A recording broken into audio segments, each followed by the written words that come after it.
Clips या videos देखे हैं, शायद मैं सच्चाई नहीं जान पाता। पॉलिटिक्स में कभी आप सत्ता में रहते हैं, कभी सत्ता से बाहर चले जाते हैं। मैं इतना ही कहना चाहता हूं, ये देख करके जो लोग सरकार में हैं उन्हें सादगी रखनी चाहिए, दूसरे लोगों की सुनना चाहिए, दूसरे लोगों की जान नहीं लेनी चाहिए। जो तस्वीरें और जो वीडियो देखने को मिल रहा है कि जब से सरकार में आए हैं कि उन्होंने दूसरे लोग जो पॉलिटिकल लोग हैं उनके साथ अन्याय करना शुरू किया है। जान लेना, खुली सड़कों पर मारना, उनकी प्रॉपर्टी का नुकसान पहुंचाना, और अगर उनसे जुड़े हुए लोग हैं उनके खिलाफ भी कानूनी कार्रवाई करना, झूठे मुकदमे लगाना। जो जनप्रतिनिधि रहे हैं, जो इलेक्टेड मेंबर्स रहे हैं, उन पे भी जानलेवा हमला करना, ये कहीं भी स्वस्थ लोकतंत्र में और स्वस्थ लोकतंत्र का परिचय नहीं हो सकता है। ये सही है कि कल तक जगन जी मुख्यमंत्री थे, आज वो मुख्यमंत्री हैं। ये जरूरी नहीं है कि कल वो मुख्यमंत्री रहें और कल जगन मुख्यमंत्री न बन जाएं। और बुलडोजर का जो कल्चर डेमोक्रेसी में आया है, हम समाजवादी लोग कभी स्वीकार नहीं कर सकते हैं। आखिरकार सरकार ये कर करके क्या मैसेज देना चाहती है? सरकार क्या डराना चाहती है? लोग खुशी से जुड़ें, डर के ना जुड़ें। लोकतंत्र की जीत तभी होगी या अच्छा मुख्यमंत्री वही माना जाएगा जो डराए नहीं। और जो डराने वाले लोग हैं वो बहुत दिन सत्ता में नहीं रहते हैं। डराने वाले लोग सत्ता से बाहर जाते हैं। और मैं धन्यवाद देना चाहता हूं जगन और उनके पार्टी के वर्कर्स के, जो हिम्मत से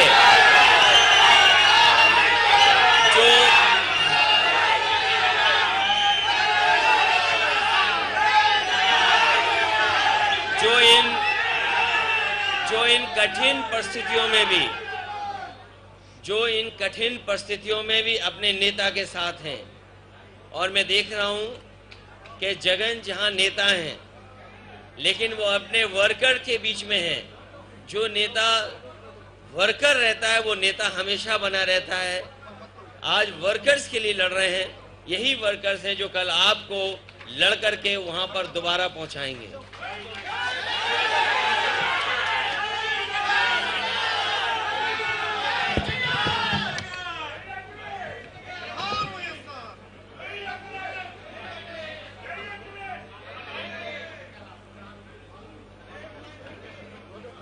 थैंक यू।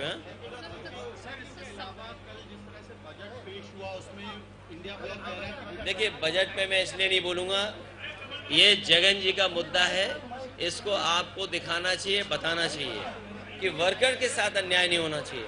आप किसी की जान ले रहे हैं, किसी की प्रॉपर्टी का आप नुकसान कर दे रहे हैं, बुलडोजर चला रहे हैं। ये तो यूपी में भी हमने देखा है। और मैं उस तकलीफ, उस परेशानी को महसूस कर सकता हूँ कि यूपी में भी जब बुलडोजर चलता था और न्याय के लिए जब लोग जाते थे, एक कदम आगे देखा है हम लोगों ने, एक कदम इससे आगे देखा जो फेक इनकाउंटर देखा।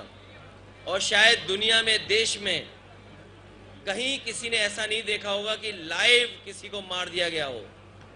देश के बड़े चैनल उस समय लाइव थे, उस समय किसी की जान ले ली गई हो, तब जब वो पुलिस कस्टडी में रहा हो। पुलिस कस्टडी में ये हम मानते हैं कि सबसे सुरक्षित जगह होती है। तो मैं महसूस कर सकता हूं कि जिस तरीके से इनके वर्कर के साथ अन्याय हो रहा है, हमने अपने बहुत करीब वर्कर्स को देखा है उत्तर प्रदेश में।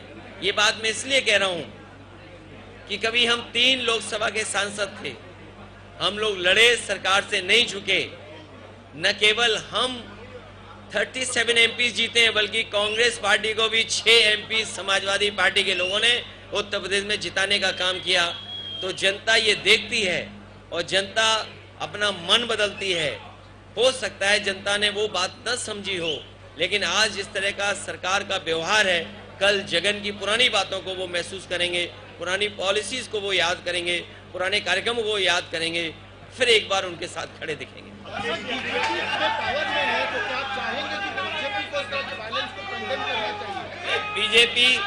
बीजेपी को अगर स्वस्थ राजनीति करनी है और देश में स्वस्थ माहौल बनाना है, उनको जनादेश को समझ लेना चाहिए।